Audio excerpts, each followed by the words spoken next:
हे hi everyone, welcome to my channel. कसे आहात तुम्ही सगळे? तर आज मी तुमच्यासाठी घेऊन आले आहे स्वस्तात आणि खूप मस्त अशी खूप स्वस्त अशी कोकोपीट. ॲक्च्युली मी याच्या आधी जेव्हा कधी घेतली होती तेव्हा मी डायरेक्ट नर्सरीतून परचेस केली होती आणि आता मी फर्स्ट टाईम ही ॲमेझॉनवरून मागवली. याची लिंक आणि प्राईस मी तुम्हाला सगळं डिस्क्रिप्शनमध्ये देऊन देईन. सो मला ही प्राईस सांगायचं म्हटलं तर मला ही फक्त 209 रुपयात 5 KGची ही कोकोपीट आहे.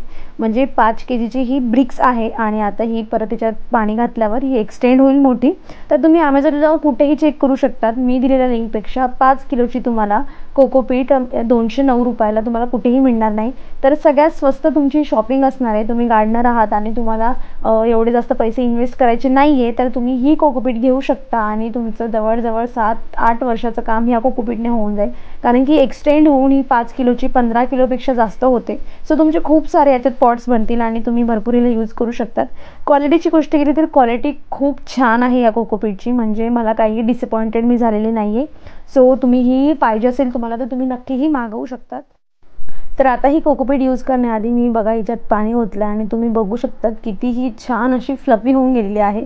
तर मी ॲक्च्युली आज गार्डनिंगचं काही काम करणार आहे आणि लकीली ही मला आजच मिळाली. म्हणजे मी हे काम पेंडिंग ठेवलं होतं की जेव्हा मी कोकोपीट मागवली तेव्हा म्हटलं की आता जेव्हा कोकोपीट येईल तेव्हाच मी पुढचं काम करेल. आणि इथे पियाची चुडबुड चालली आहे तर मी तुम्हाला इथं पूर्ण ओपन करून दाखवते म्हणजे तुम्हाला लक्षात येईल की 5 किलोची किती मोठी येत असते आणि तुम्हाला कशी किती तुम्ही घेतली पाहिजे तुमच्या गरजेनुसार. तर इथे हे त्यांनी म्हणजे आधी एक पॅकेजिंग दिली होती आणि तुम्ही जे ओपन केलेलं बघितलं तर मी त्या डिलिव्हरी बॉयला विचारलं की का असं केलं. तो म्हटला की खूप हेवी होतं मॅम, तर मला पकडता येत नव्हतं त्यामुळे ही पकडता पकडता फाटली. म्हटलं ठीक आहे चला जाऊ द्या. मला आतून थोडं दिसत होतं की आहे व्यवस्थित याच्यात कोकोपीटच आहे म्हणून. सो इथे ही जशीच्या तशी आहे इंटॅक्ट, काही प्रॉब्लेम नाही. तर मला बघा हे जे माझं मनी प्लांटचं हे प्लांट तुम्हाला दिसतंय तर हे मी गावाला गेली ना म्हणून याच्यात थोडं जास्त किंवा कमी पाणी झालं असेल तर त्यामुळे हे खराब होतं आहे आणि खूप दिवसापासून याचं रिकवर हे होत नाही. कारण आणि ही कुंडी जी होती ना ह्याच्यात मी पूर्ण माती टाकली होती त्यामुळे ही खूप हेवी पण झालेली आहे. त्यामुळे म्हटलं हिला नवीन रिपोर्ट करावा आणि आपल्याकडे अजून जास्त प्लांट्स पण होतील तर म्हणून मी त्यासाठी आज हे काम पण करून घेते जेणेकरून माझं गार्डनिंगचं काम होऊन जाईल. तुम्ही ते बघू शकता त्याची व्यवस्थित ग्रोथ होत नाही आहे आणि तुझी तुम्ही कुंडीत बघताय ना पूर्ण माती यात. तेव्हा माझ्याकडे कोकोपीट नव्हती. सो इथे बघा मी गार्डन सॉइल घेतली 50% कोकोपीट घेतली आणि त्यात 2-3 मुठ्ठे असं भरून मी फुल हँड भरून मी असं मी गोबरची खाद जी असते आपली ते घेतलं. तुम्ही वर्मी कंपोस्ट घेऊ शकता आणि इथे मी थोडी रेती घेतली जेणेकरून सॉईल आपली वेल ड्रेन होऊन जाईल आणि कोकोपीट घातली म्हणून तर ते हलकी होऊन जाणार. तुमच्याकडे फंजीसाईड असेल तर तुम्ही घालू शकतात, माझ्याकडे नाही म्हणून मी इथे वूड ॲश घालते. हे खूप महत्त्वाचं आहे. याच्याने काय होतं की आपली माती ही व्यवस्थित राहते. यात मातीमध्ये कुठलीही फंगस होत नाही. मातीत फंगस झालेली म्हणजे रूटला फंगस लागत नाही आणि आपले प्लांट्स हेल्दी असे ग्रो करतात. तुमच्याकडे जर बोनमील असेल तर तुम्ही ऑफकोर्स बोनमील याच्यामध्ये ॲड करू शकतात. नीमखली पण ॲड करू शकतात तुम्ही, ज्याला नीमखल म्हणतात. जे निंबोण्या असतात त्यांना वाढवून त्यांच्यापासून त्यांची पावडर बनवली जाते ती टाकली तरी आपली माती ही चांगली राहते जेणेकरून काही फंगस किडे वगैरे काहीही लागत नाही. सो अशा पद्धतीने तुम्ही एक मस्त अशी सॉईल बनवू शकतात. मी इथे 50% कोकोपीट किंवा याच्यापेक्षा जास्तही मी यूज करू शकते कारण मला बनवायची हँगिंग बास्केट.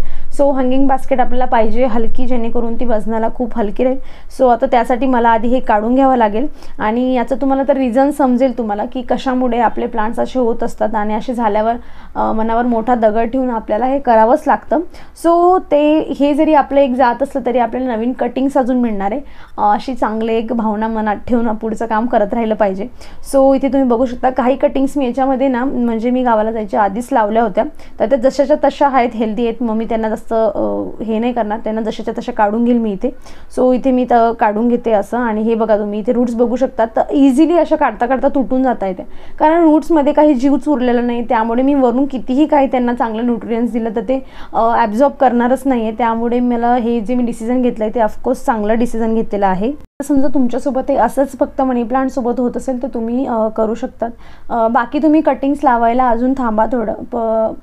प्रॉपर पावसाळा सुरू होऊ द्या आणि मग तुम्ही रिपोर्टिंग वगैरे म्हणजे तुम्हाला वाटतंय की नाही तुमचं रूट बाउंड झालं आहे, खूप सारे रूट्स जास्त होऊन गेले, ड्रेनेज होलमधून खाली येत आहे ते रूट्स, तर तुम्हाला कंटेनर चेंज करायचं आहे तर तुम्ही थोडं अजून थांबा. जूनमध्ये करू नका तुम्ही, जुलैच्या स्टार्टिंगला सुद्धा तुम्ही करू शकतात कारण की तेव्हा वातावरण खूप थंड झालेलं असतं तर तेव्हा तुम्ही हे काम करू शकतात. माझ्याकडे ऑप्शन नव्हतं, नाही तर माझं पूर्ण वेलच्या वेल मला फेकावा लागला असता, कटिंग्स पण मिळाला नसता.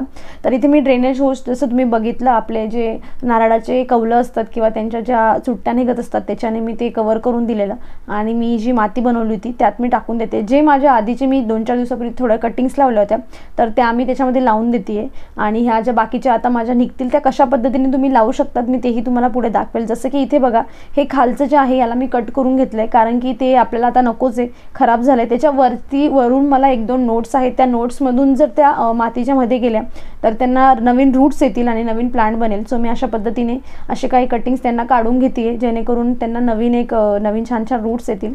तर मी त्यांना आता इथे त्या सॉईलमध्ये डीप करते. हे बघा माझ्याकडे इथे आता तुम्ही जसं बघितलं तो सगळा वेल पडला आहे, म्हणजे मला किती साऱ्या कटिंग्स मिळणार आहे. प्रत्येक पानातून एक कटिंग निघेल कारण की त्यांचा नोड एरिया इथे असतो.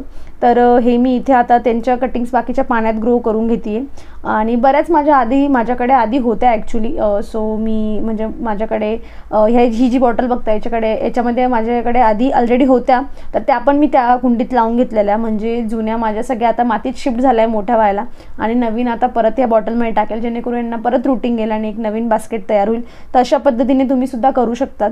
सो हे माझं एक महत्त्वाचं काम होतं आज. ही बॉटल जी तुम्ही बघता यात मी बऱ्याच म्हणजे वर्षभरापासून मी याच्यात ग्रो करते आणि खूप छान रूटिंग्स येऊन जातात. तर मी त्याच्यात पण लावून दिले आणि नेक्स्ट मला लावायचे होते. आता नेक्स्ट माझं काम होतं, मला ही टर्टल वाईन जी माझ्याकडे आहे ही पण मला प्रोपोगेट करायची होती. मी माझ्या मागच्या व्लॉगमध्ये मी तुमच्यासोबत शेअर केलेलं आहे की मी 15 दिवसासाठी गावाला गेली आणि बरेच माझे प्लांट्स खराब झाले. सो मी ज्यात ही माझी टँगल हार्ट लावले होते, मी टर्टल वाईन म्हणली का आधी, सॉरी तर टँगल हार्ट, तर त्यासाठी मी सेम माती इथे तयार करून घेते. तुम्ही फक्त कोकोपीटमध्ये सुद्धा हे लावू शकतात थोडं कंपोस्ट मिक्स करून, पण मी इथे माती घेतली आहे जेणेकरून जास्त यात पाणी राहणार नाही. आणि आता पावसाळा सुरू होतोय तर इथे मुंबईमध्ये मागच्या वर्षी अनुभव आहे मला की ऊन नव्हतं कंटिन्यू महिनाभर, तर त्यामुळे मी थोडी माती मिक्स केली जेणेकरून लवकर सॉईल ड्राय होईल. सो माझ्या ज्या आधीच्या कटिंग होत्या इथे जसं तुम्ही बघू शकतात मी हे पूर्ण बास्केट भरून गेली होती, पण आल्यानंतर मला एवढंच कटिंग मिळाल्या आणि तेवढ्या आहेत व्यवस्थित, त्यांना रूट्स पण आहेत. पण आता माझ्याकडे नवीन कटिंग आहे जे मी तुम्हाला दाखवलं आधी बॉक्समध्ये, त्याच्यावर माझा एक सेपरेट व्हिडिओ आहे की तुम्ही कशा पद्धतीने तुमच्या टँगल हार्टला त्यांना रूट्स आणू शकता आणि प्रत्येक कटिंग तुम्ही लावू शकतात. कारण की काय होतं, कधी आपल्याकडे खूप जास्त कटिंग असतात पण कधी आपल्याला 2-4च कटिंग कुणाकडून तरी मिळालेल्या असतात आणि त्यात पण जर असं सॉईलमध्ये डायरेक्ट लावल्या तर त्यातून खूप चान्सेस असतात की त्या कटिंग वेस्टेज जातात. सो इथे तुम्ही बघू शकता माझ्या प्रत्येक कटिंगला इथे रूट्स आलेले आणि या प्रत्येक रूट्समधून एक नवीन ब्रांच निघेल. तर त्या व्हिडिओची लिंक मी तुम्हाला डिस्क्रिप्शन बॉक्समध्ये देऊन देईल. तुम्ही तो पूर्ण डिटेल असा व्हिडिओ मी त्याच्यामध्ये टाकलेला आहे आणि पूर्ण त्यात कशा पद्धतीने तुम्ही व्यवस्थित त्याची काळजी घेऊ शकता आणि कशा पद्धतीने तुम्हाला पाणी चेंज करायचं आहे, डब्बा कसा हवा, किती दिवसांनी त्याला रूट्स येतात, हे सगळं मी त्यात सांगितलेलं आहे. तर तुम्ही तो व्हिडिओ नक्की बघा, तुम्हाला हेल्पफुल असणार आहे तो. जर तुम्हाला हँगिंग बास्केट आणि तुम्हाला मेन म्हणजे जर तुम्हाला हे टँगल हार्ट हे आवडत असेल, जे मला खूप जास्त आवडतं. सो ह्या इथे कटिंग्स आहेत बघा, ह्या ज्या मी डायरेक्ट आता कट केले आहे. ॲक्च्युली मी जे प्लांट घेतलं होतं मी शेअर पण केलेलं माझ्या मागच्या व्लॉगमध्ये, तर त्यात अशा काही कटिंग्स तुटलेल्या होत्या ऑलरेडी, तर मग वेस्टेज तर काही जाणार नाही, तर मी यांना डायरेक्ट अशा टाकून दिल्या आहेत.